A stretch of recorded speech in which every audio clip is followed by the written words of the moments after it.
Ils ont enfin pu repartir avec leur chargement de pétrole, de marchandises ou de bétail.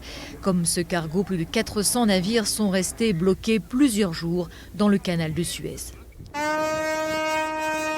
Il aura fallu une semaine pour remettre à flot l'Ever Given. Cet immense porte-container s'est retrouvé coincé, bloquant toute navigation sur cet axe clé entre l'Europe et l'Asie, où transite environ 10% du commerce mondial. Une dizaine de remorqueurs pour dégager le navire, des dragues pour creuser jusqu'à 18 mètres sous sa coque, près de 200 personnes mobilisées nuit et jour. Et enfin, mercredi soir, les responsables égyptiens ont pu annoncer la bonne nouvelle.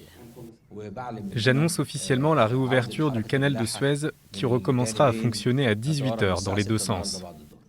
Le blocage pendant une semaine d'aussi gigantesques livraisons aura coûté cher, 6 à 10 milliards de dollars par jour, selon l'assureur Allianz. Et l'Égypte a perdu entre 12 et 15 millions de dollars par jour de fermeture du canal. Autant dire que c'est un scénario que le pays ne veut pas revivre. Dès le lendemain du déblocage, le président Al-Sisi assure que l'Égypte va acquérir tous les équipements nécessaires pour éviter qu'un tel incident se reproduise.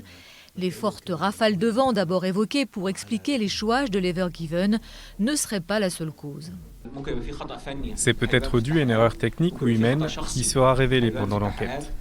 De nombreuses erreurs pourraient en être la cause, mais nous ne pouvons encore rien prouver.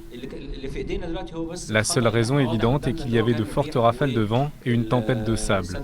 Mais ce ne sont pas les seules erreurs. D'autres seront révélées par l'enquête. Ce qui est certain, c'est que cet incident a prouvé combien le commerce mondial, désormais à flux tendu, est devenu vulnérable. Avec toujours moins de stocks pour limiter les coûts, les chaînes d'approvisionnement sont de plus en plus fragiles.